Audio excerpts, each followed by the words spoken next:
Welcome back, everybody. This is Night Flight, and today we are going to talk to Wendy Cicchetti again. 2023 is, right across the corner. Almost And here.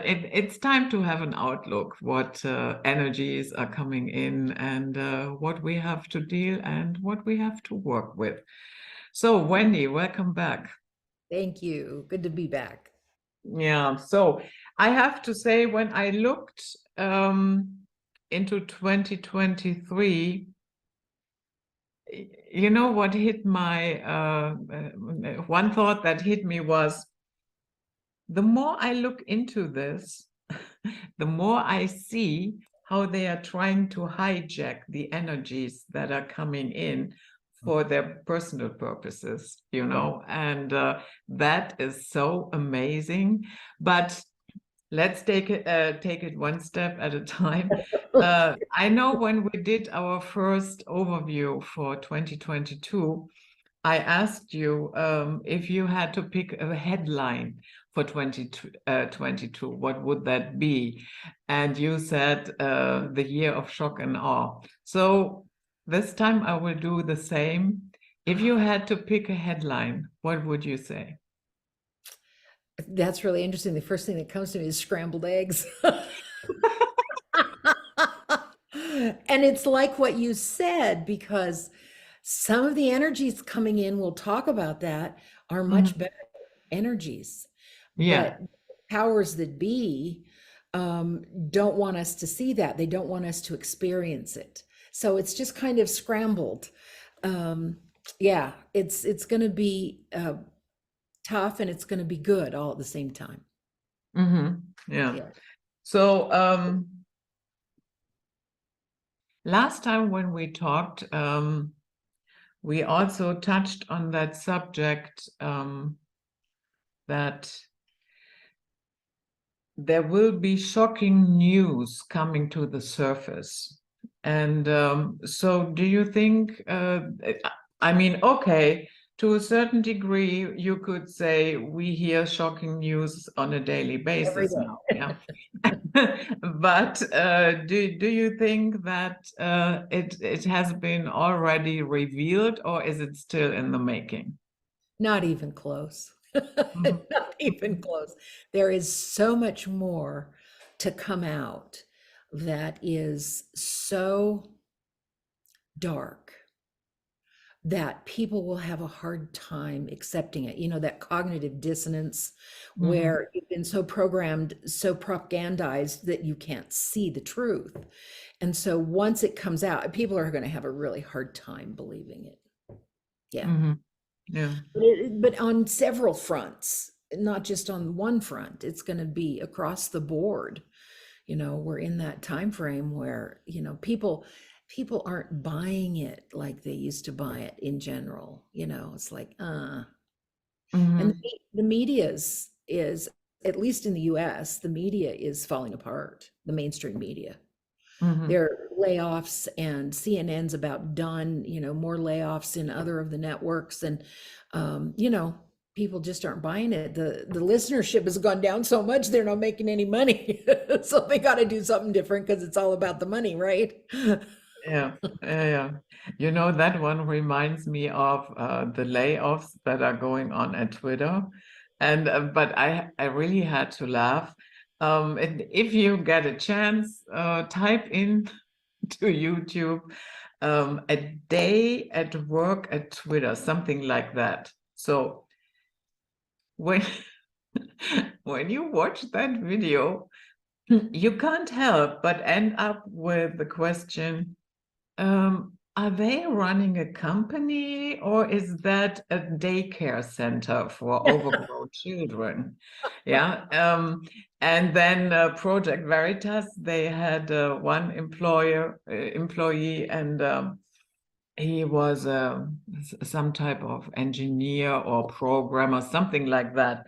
So, and he admitted that, yeah, if he counts everything together, then he's working 4 hours a week. But he's there, and they have here a coffee lounge, and here they have other stuffs, and then you go from meeting to meeting, then you go to the latte macchiato lounge or whatever, and it's unbelievable what's going on there. No, I know. And Yeah. I don't know what that outcome of Twitter is going to be, because the United States government is trying to destroy Elon Musk, period. They don't Mm. want him pointing out their lies. I don't see him as the savior of No, I don't free either. speech. Mm. But the point is, he is fact checking our government, which needs to happen. And so when I see it, I go, yep. Yeah, I have some ideas about that, how that might turn out. What is interesting that he bought back X.com, and that used to be, when he and Peter Thiel founded PayPal. Mm. And so then you could say it was part of PayPal, but it was, yeah, I guess dormant or something. I'm not really a computer geek, so don't quote me on that.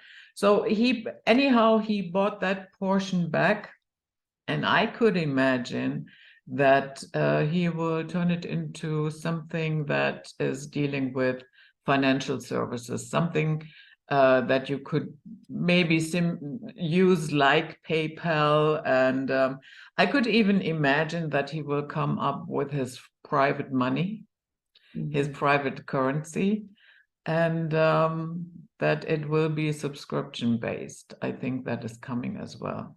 Yeah, I do too. Yeah. Well, he needs to recoup some of the losses, because the majority apparently of the people on Twitter are bots. So Yeah, okay. So we will enter 2023 on a Mars retrogression phase, which ends on 14th of January. So do you have any thoughts on that? Well, Mars goes direct then. I think that's on the 12th. Mercury goes direct then. So it's ending all of that. And what's happening with Mars? See, Mars is the trigger for all of it. People don't realize Mars triggers everything. And even though it isn't on something very long, it triggers it. And then it moves on, it triggers something else. And so Mars is going back and forth, but in March, particularly, before Mars moves into it goes from Gemini into Cancer.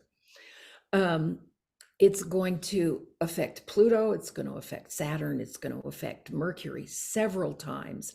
Mars Mercury is forceful communications, aggressive behavior and communications.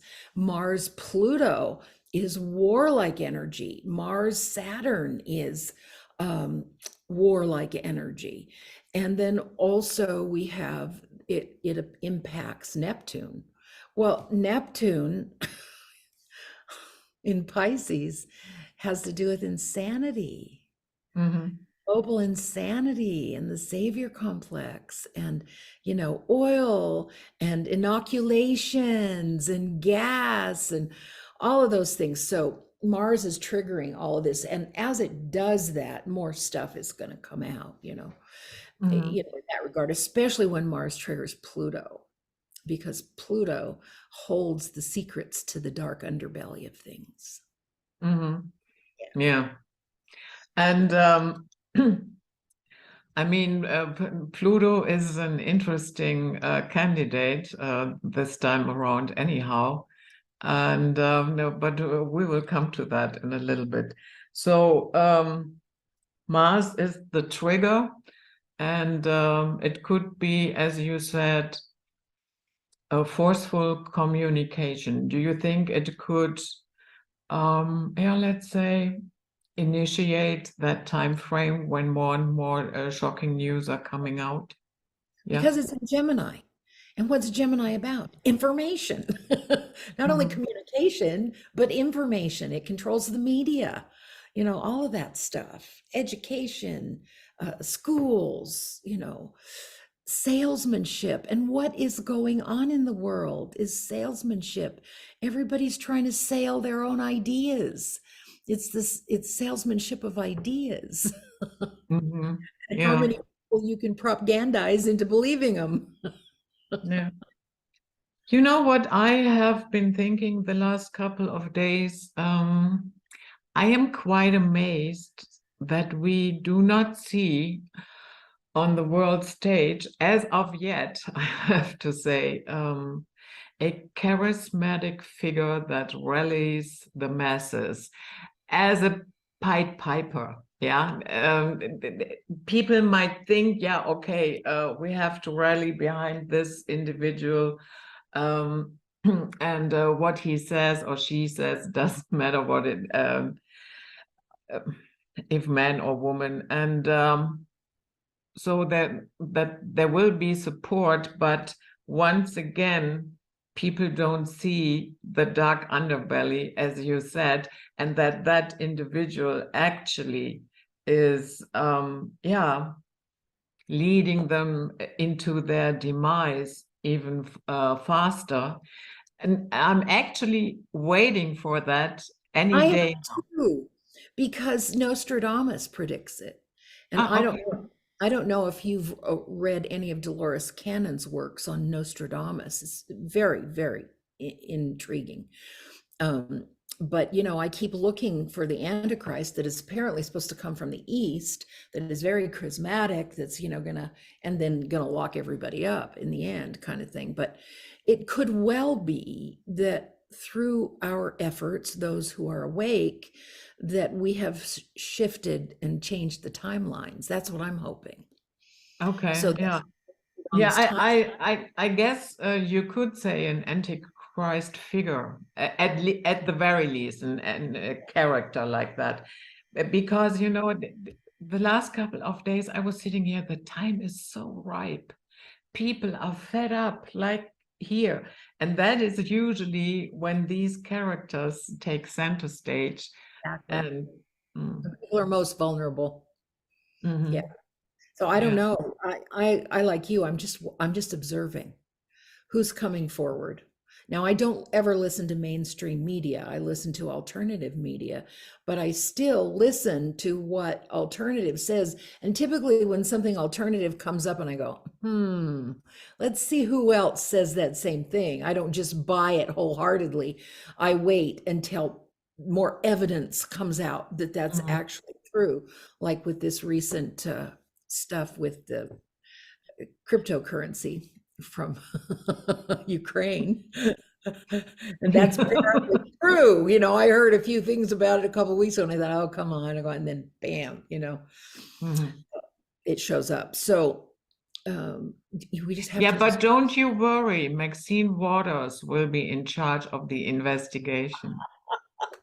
I loved how she said, yes, we did receive it, but Republicans did too. That has not come out as truth. That was Mm, part of her changing perceptions on mm, people. It's going to be yeah. interesting to see what happens with that. you know but yes, leaders, Mm. now I really like, oh, what's her name, come on, the one that was in the military and now I've lost her name. Tulsi uh Gabbard. yes, Tulsi Gabbard. Mm, I do like her. She's very pragmatic and she's really speaking truth. Okay. mhm. And I like that about her. Whether or not she will, emerge as a powerful leader in 2024 or whatever, I don't know. Um, there's another woman, and it's left me, but there was another woman that I was seeing a little bit about, and I thought, oh, why don't you step forward more? We have here in the U.S., we have that green gal. I can't think of her first name, who's a representative, and she created legislation and implemented legislation through the process that will force the United States to come clean about all of the money that we've given to Ukraine, which is, in the tune of over $50 billion. But where is that money? Where did it go? How was it spent? Because the language of the bills that are used to create that exchange of money are very vague. And she says, we need to have an audit of all that money. Where did that money go? And of course, she's getting into the fact that some of that money was turned into cryptocurrency and then funneled back into Democratic candidates. you know, so I'm glad that she's speaking out. People need to speak out, to stand up for truth. And that's what has been a problem, because we live in a cancer culture where if you speak up against the narrative, they will do everything in their power and sometimes even kill you. But they will do everything in your power to shut you up and to make you, to demonize you and make you a racist or a Nazi or, whatever. So people don't speak up for fear that their lives will be destroyed. So we got to have a lot more of those people who stand up, like the Tulsi Gabbard, like this green gal who, is speaking truth. Yeah, so we will see. But it's funny that you are waiting for a character like that as well, because I feel it, in my bones. I thought, yeah. And I think it will be, I think that is just my gut feeling. Yeah. I think it will be a male. I think that he might have the capacity to rally people from all nations. Yeah, and I think it will not be a localized phenomenon, maybe in the very beginning, but rather sooner than later, we will see something developing in the direction where people from all over the world are saying, hey, yeah, these are good ideas. We have to support that guy. Nostradamus was very clear about the individual coming from the East in several of the quatrains. So, I keep watching for that, who's coming in from the East? Who are we listening to, Yeah, we will see if it's because, with the quatrains, I'm not saying it's all nonsense, but to me, the messages are very encrypted.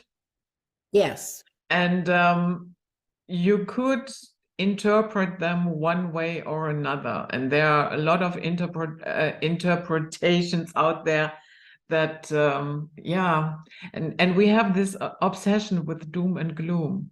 Yeah, we do. But that's why I like Dolores Cannon's interpretations, because, she was a past life regressionist, very popular, very good at her craft, and apparently was able to contact through a person who worked for Nostradamus and actually contact Nostradamus directly through that person who lived those lives. And he helps decode what he put in there. And so it really makes a difference in, she lists the exact quatrain and then she lists the interpretation, the direct interpretation of what it means. So it's an interesting read. Yeah. So the last, go ahead. I said it eliminates some of the mystery. Good. So the last couple of years, we had this very difficult situation between Saturn and Uranus. The energy that we had during the pandemic, and now it's back again, and so on and so forth. So, but in March, Saturn will move into Pisces. Will we have a different story then? Well, yes. First of all, Pisces and Saturn are opposite energies.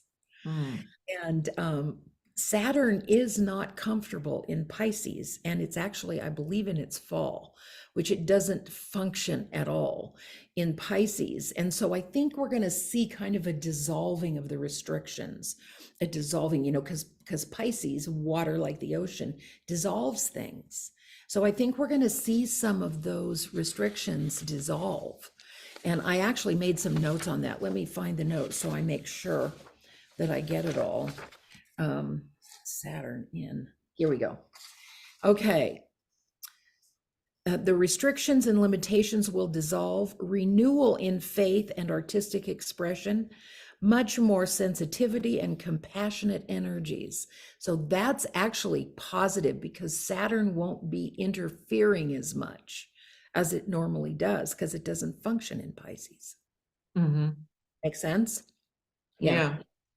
So, yeah, I think, but we still have Neptune in Pisces, and that's a whole different kettle of fish. I mean, let me read that one to you too, because Neptune in Pisces is here we go. It says, the health of our water is in jeopardy. This includes the oceans, lakes, and city treated water. All the chemicals that they're putting. Do not drink city treated water. Oh, Never. it means confusion reigns. It has to do with false information, insanity, inoculations. We know what that means. Opiates, storytelling, fantasy, misleading even the well-educated. Structure of reality becomes vague, while the veil between dimensions slowly dissolves. So those who are waking up and have eyes to see will see beyond the illusions and the smoke and mirrors. Also, there is much hidden under the oceans. Watch the water. Important revelations will come forth, exposing government corruption and secrets from the water. So that's Neptune and Pisces. And like I said, it's been there a long time. One of the big things that came out of that is the savior complex, which is, just believe what we tell you and we'll save you. We saw how far that went, didn't we? Yeah. Yeah. And you have still a lot of so-called saviors running around there. QAnon is part of it, and there are others. I stumbled on a guy. To me, that is QAnon on steroids. And, and I've never gotten into QAnon, so I don't really yeah, even know. yeah. But that is also in part because I'm suspicious of everybody who is running and grabbing for power. Me too. I am too, and there are many of them that fall into that savior complex. Mhm. And they've been lied to both right and left. Yeah. So it's hard to think that any one person is going to come along. I think to save us, I think it's us saving ourselves. We've got to stand up and do the work. Yeah, exactly. And we have been trained for decades now, everything has to be comfortable. It has to be time saving. It has to be this and that. It Profitable. starts with a horrifying deep frozen TV dinner that people drop in the microwave. And and everybody is more or less kept in this feeling, I don't have time, I don't have time, I don't have enough time. And so do you think, because that has been going on for many, many years now, and I'm always saying it's amazing what humanity is willing to sacrifice in the temple of convenience. Right. Well, one of the things that's going to happen, Jupiter is going to change from Aries, which is fiery Aries, fast, fast, fast, go, go, go, to Taurus. Jupiter in Taurus is a much gentler, kinder, peace-loving energy. Not only that, Taurus is to simplify, make things practical. Okay, get back to nature, grow your food. It's everything to do with connecting with the earth. And this Jupiter in Taurus for the whole year of 23 is going to really calm things down. This is a really positive aspect for us in 23 and helps mitigate some of the other things. In fact, the second half of 23 is going to be dominated by earth and water.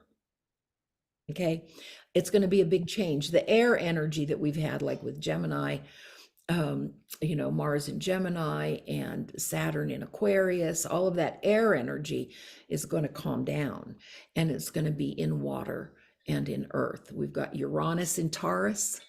Okay, we'll have Jupiter in Taurus. We'll have Pluto in Capricorn almost all of 23 still. Okay. Yeah, that is the point. I'm coming to that because I find that very, very interesting.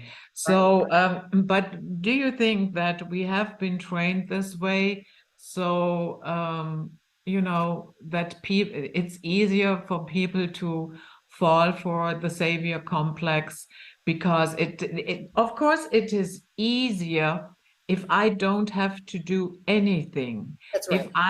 If I wait for the shining knight to come in and the dude who's going to save the day, and all I have to do is agree and applaud, and that is much more convenient than going out and practice civil disobedience, for instance. And if that would have been the case on a larger scale, the last 3 years would have been different. Well, I think part of it is because it was the wolf in sheep's clothing. We're doing this to protect you. All of that stick about, you get the inoculation for everybody, not just yourself. It's that social stigma.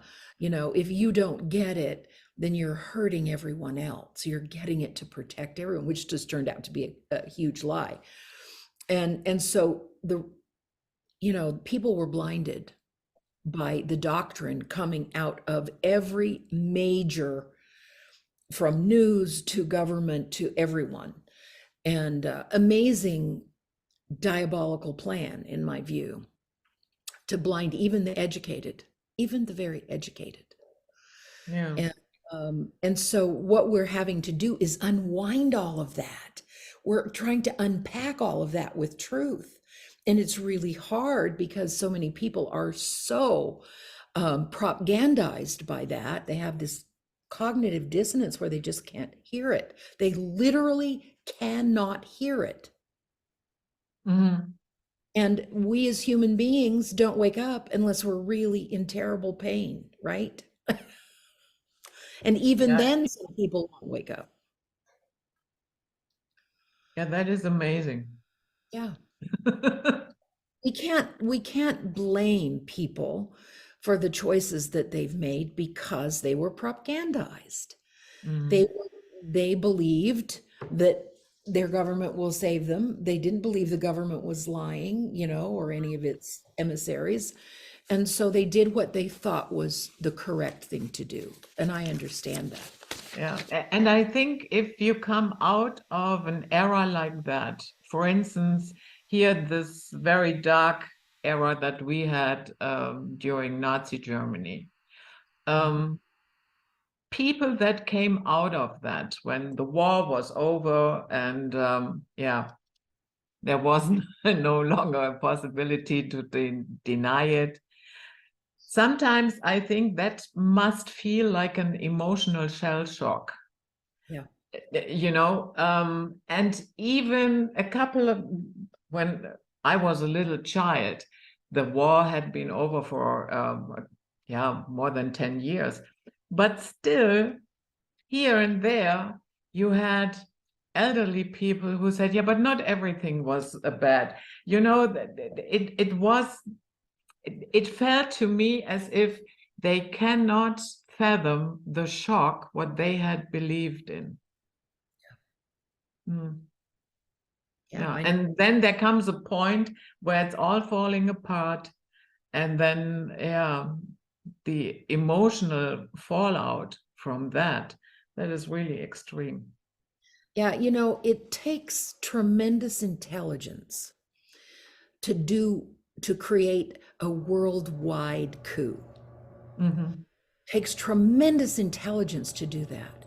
But intelligence without wisdom is dangerous and creates insanity. There was no wisdom in it.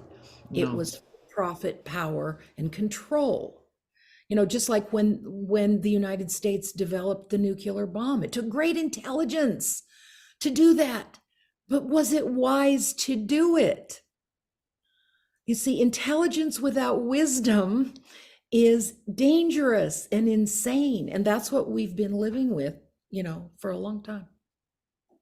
yeah, and in general, I would say science would do itself a favor if it would implement ethics to it.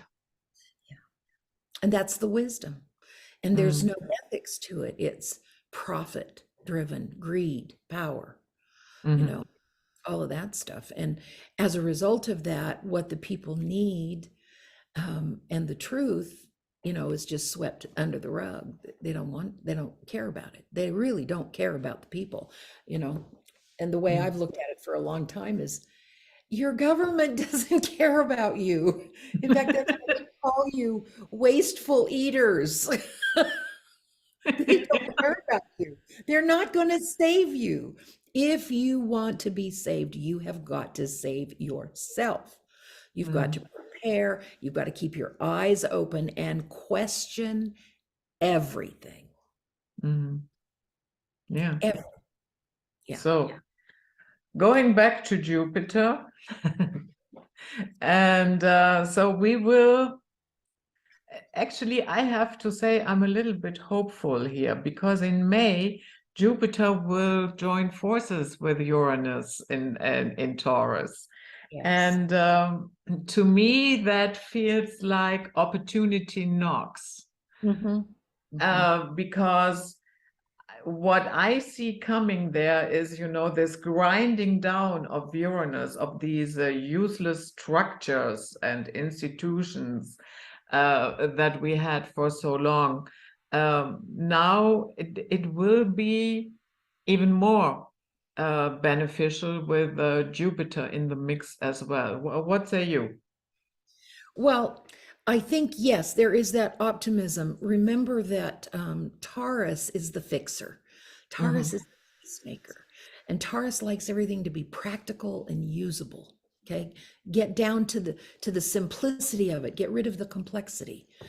And so that's really positive. But Uranus in Taurus, I think that in 2023, there's a big possibility that there will be food shortages Mm. because of what's going on with the manipulations with the gas and oil, which also has to do with Pisces, um, Neptune and Pisces.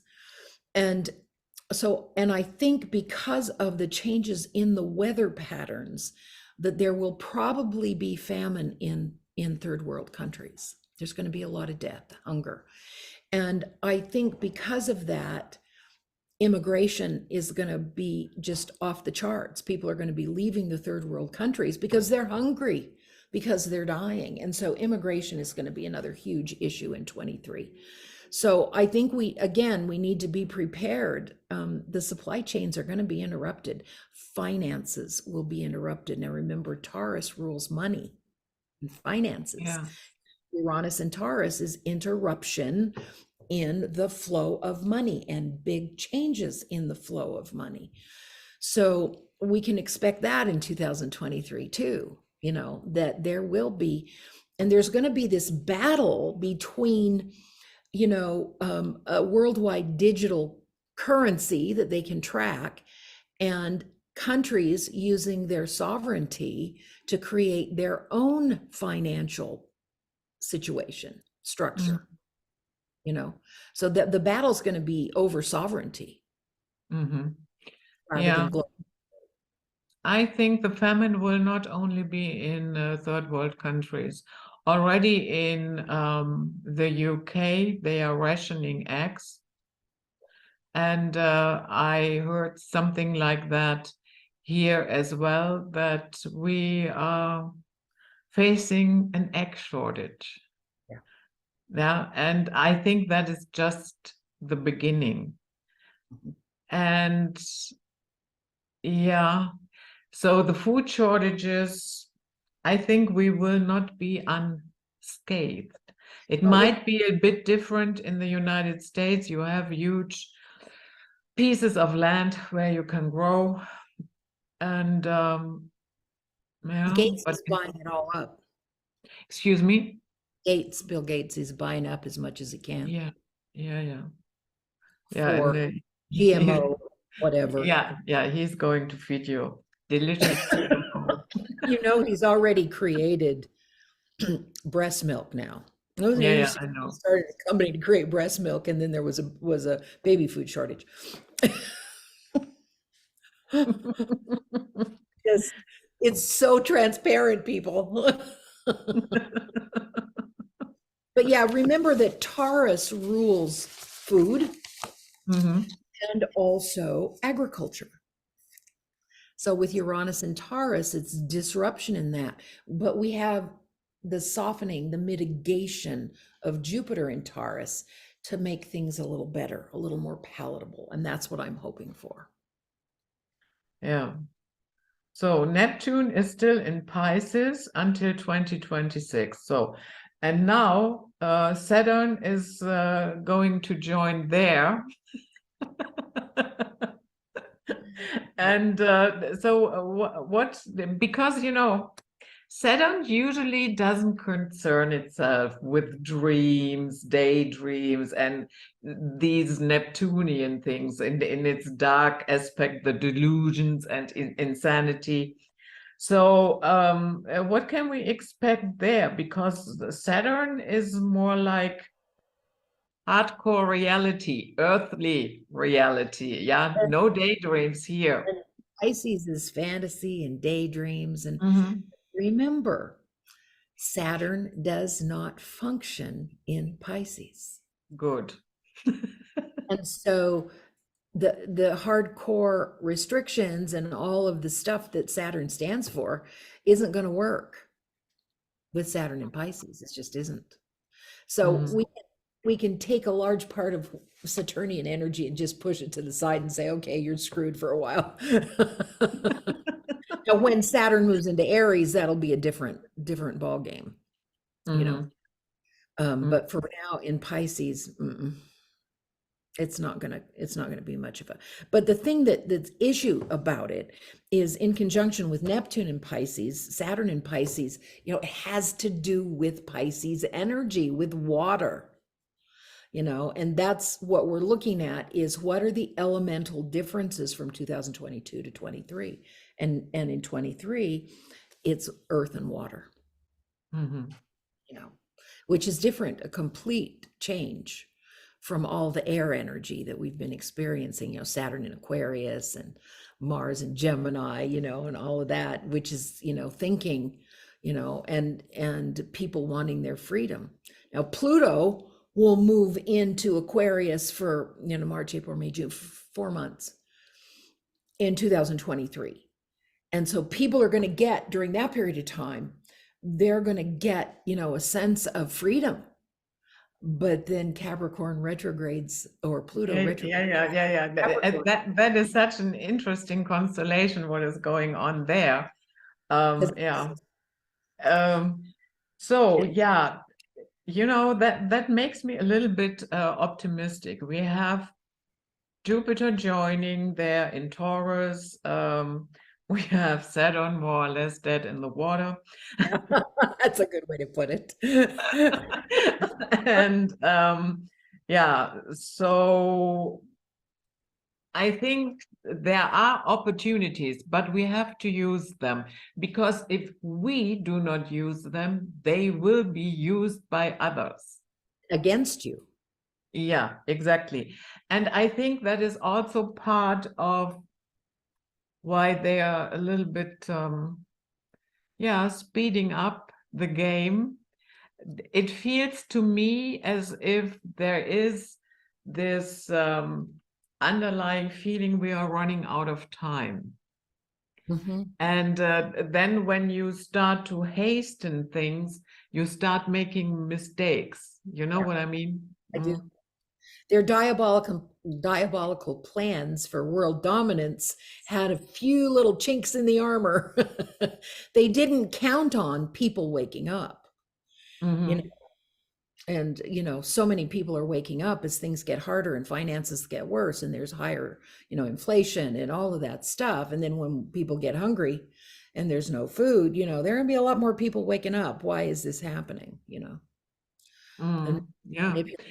And that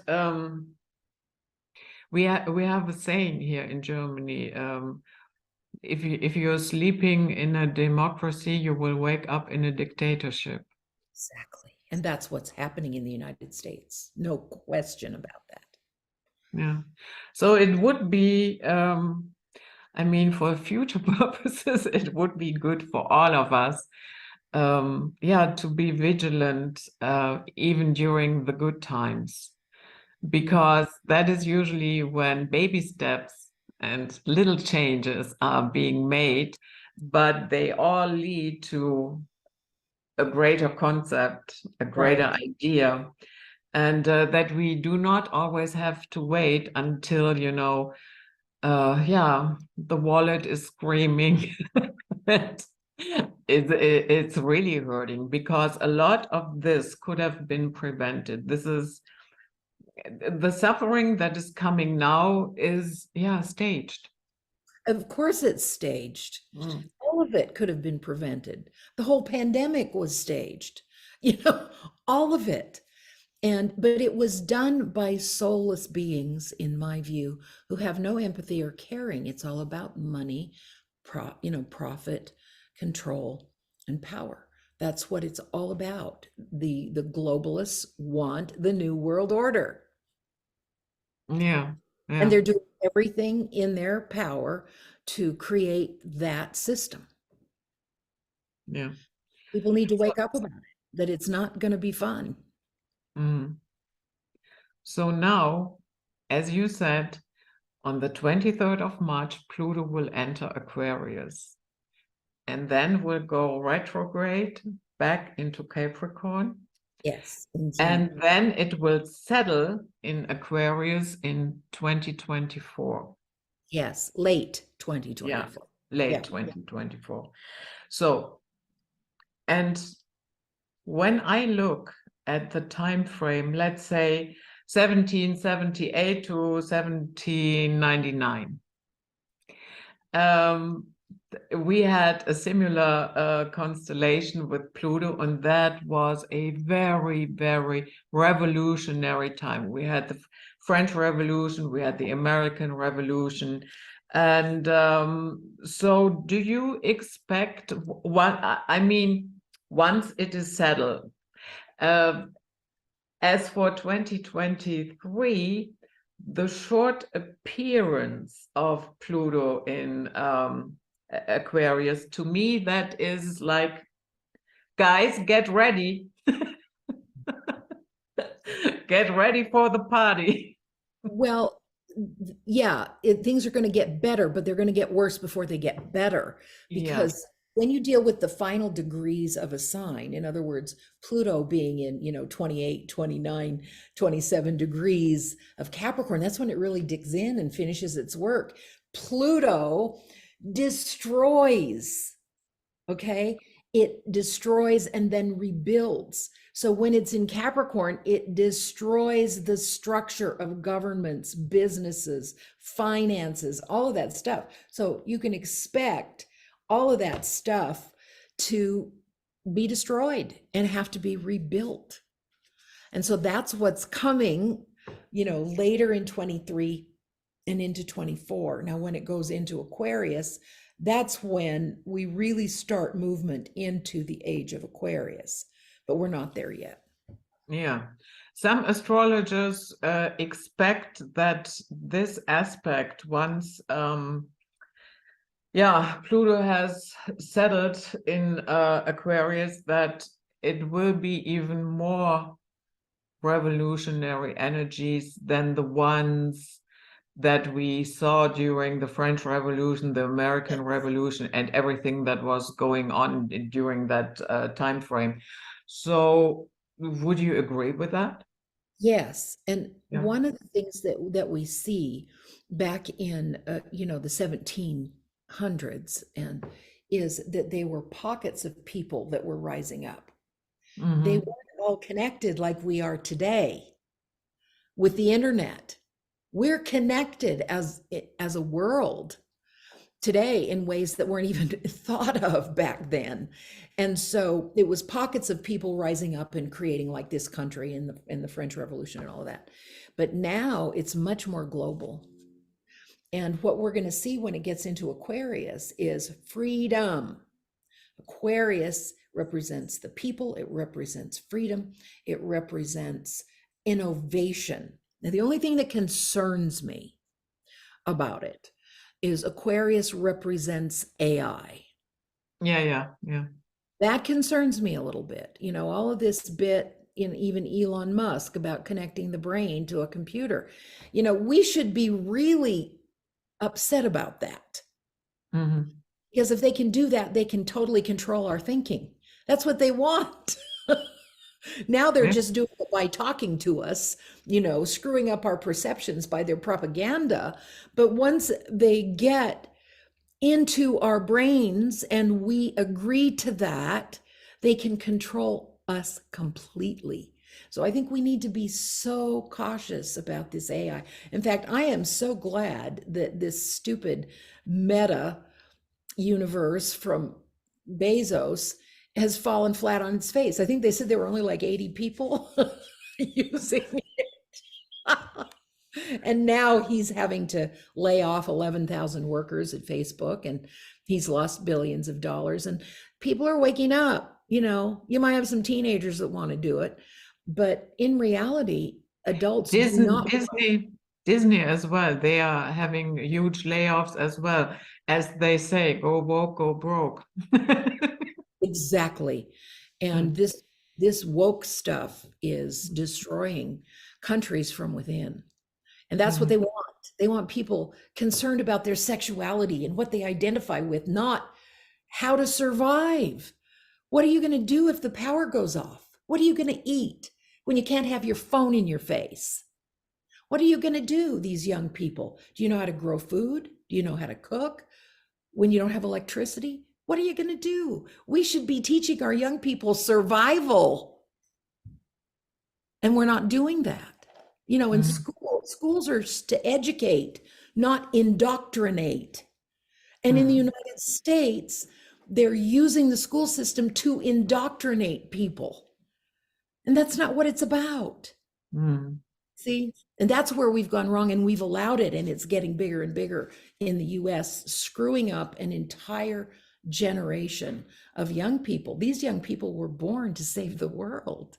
mm. And Yeah. they're got their heads mixed up in what gender they are. It's not going to matter what gender you are when there's no food or water or power. Yeah, I have to say, yeah, the school system as it is now, I'm not a fan of it, not at all. And I would strongly argue for a classical education. I remember when I went to high school, we read Aristotle, we read Goethe, we read the classics, and and that was good. Because you get a whole different point of view. Yeah, we read the classic philosophers, and it's not the point, do you agree or do you not? That to me doesn't matter so much, but um, that you get an opening into another point of view. Okay, you can look at this situation from that angle. You can also look from another angle. And that way you might find a solution. And now what do we have? Standardized texts. Yeah, people that do not know what a tree looks like unless they can look it up with Google. Yeah, and young kids think that milk comes from the grocery store. Yeah, yeah, yeah, yeah. I mean, it's just insane. It really is insane. And history, and I know the textbooks in the United States are continually being changed. Truth is being taken out and propaganda is being put in. And not only that, in many of those textbooks, sex comics and sex things can be ordered in the back of those books. And when I found that out back in the 70s, when I had, all my children, that's when I started lobbying the legislature and the education committee in the legislature. Do you realize what is going on here? And that's when I ended up in the legislature. I decided to run and fix it myself. So Yeah. a mess. So, but you said we will have. How long will Pluto be? He enters in March, and then he goes back in Capricorn. That is when exactly? And let me look and see if I wrote that down. Pluto goes in. I looked it up and I didn't write down the exact date, but it's later, probably October-ish, November-ish of 2024. No, that is when he settles. I mean, when we have it in 2023 for a short while before it goes June 11th. retrograde. It's from March. It goes in around March 12th-ish. And let's see. Okay, from March 23rd through June 11th. Those Okay. are the dates that it's in Aquarius. Yeah. And then it goes after June 11th, it goes back retrograde to Capricorn. But that are a couple of weeks. Yeah, there's a couple of months. Yeah. So, and what did you say? Before we talked about the subject, you said something, people will get a taste of freedom, an idea of freedom. Yes. And we can use that Aquarius energy for higher mind thinking, for good ideas to help us through these difficult times. People are going to get a taste of it and then they're going to go, oh, yes, and then the door's going to be locked again for a while. And then it'll open up. But, I told people in several of my videos that 22 was at the bottom of the graph for harshness, for difficulty. And that starting in 23, it was going to go up, 24, everything's going to start getting better. By 25, there should be, it should be, if we don't have an antichrist or what we're talking about, by 25, things should be pretty smoothed out and people are going to be inventing and creating, and be really good. People are going to feel more free. Yeah, you already mentioned the possibility of timeline manipulation. Do you, I mean, for some fundamentalists, that question will be heretic, I guess. But do you think that ultimately it would be possible to alter the timeline so that an antichrist character cannot get a foothold? I do think so. I think the more people wake up, the more people turn to their faith, with prayer and they really see through what's going on and they're working to help other people. In other words, we're applying principles of love, principles of family, all the things that they're trying to destroy. If we ignore that and we move forward, we work with small communities of people, to grow food, to survive, where we have love in communities, I think we can change those timelines. But as long as people stay asleep, then those timelines, can take root. Yeah.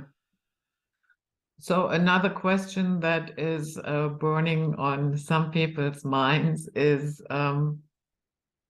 how do you see the possibility that, and here we are just talking intuition, yeah, I want to preface this. for World War III? Do you see it developing and culminating in a nuclear war, or would you say no? Mm-mm. From everything that I have heard from people who are psychic and people who have connections, it's that nuclear war has been taken off the table. It Mm-hmm. will Yeah. not be allowed. In fact, one of the astronauts who was working in Los Alamos as they were testing the bombs, they were going to do a nuclear test, and they actually saw a spaceship come. They don't know where it came from. It absolutely disrupted the test, and then it left, Mm-hmm. prevented the test. Because when we detonate nuclear bombs in our lack of wisdom, okay, it affects not only our planet, but it affects the solar system. Yeah, And and that's, there are ripple effects. Yeah. yeah, Mm. that's why they allow it. You know, Mm. we're crazy if we think that we're the only ones here. There are a lot Yeah. more advanced souls out there than us, you know. And I think we're going to be seeing more and more evidence of that also, you know, as well. Yeah, and that was not only Los Alamos. There are a couple of experiences where nuclear weapons didn't work anymore. Yeah, exactly. So Yeah. I think yes, there's going to continue to be wars, and they're going to use other type of weaponry, but I don't think they're going to use nuclear. Mm-hmm. Yeah. Yeah, that's good that to hear this because that is what I'm getting as well. You know, of course, you cannot rule it out completely. Yeah. Right. And but as of now, that is not what I'm getting, that we will and by the way, I would not be interested in surviving a nuclear war. No, me either. No. I would prefer to be vaporized right on the spot. Yeah. Yeah. Oh, no, me too. But when you think of the gall of the US Mm, for dropping those bombs on Hiroshima and Nagasaki, yeah. I mean, to me, that is the epitome of insanity and elitism, Mm-hmm. that you would destroy all of those people. You know, just absolutely no wisdom at all. Yeah. Yeah. Not good. Not good. And interestingly enough, I heard one, was it Miley? What is his name? General Miley? He was talking about Russia attacking the infrastructure now, you know, utility companies and That's much water more supplies. And yeah. yeah. And then he said, and that is war crime. And I was sitting there in front of my computer and I thought, guys, that is the first thing that the US Army does in every war. Iraq, Afghanistan, no matter where. The first thing that you destroy is electricity and water for the people. So please do not act as if you are the holy ones. Right. Exactly. No, you know, the United States has been in probably 50 regime change wars since the wall fell. Yeah. Putin hasn't been in any of them until now. But the United States has been in 50 wars, regime change wars. You know, the United States has big problems, big corruption, you know, changing governments that are more agreeable to our agenda. That's Mhm. what it's about. Yeah. Yeah. So that was a great first hour, Wendy. Yeah, so we will see the patrons on the other side, and we take a short break here. Until next time, bye bye.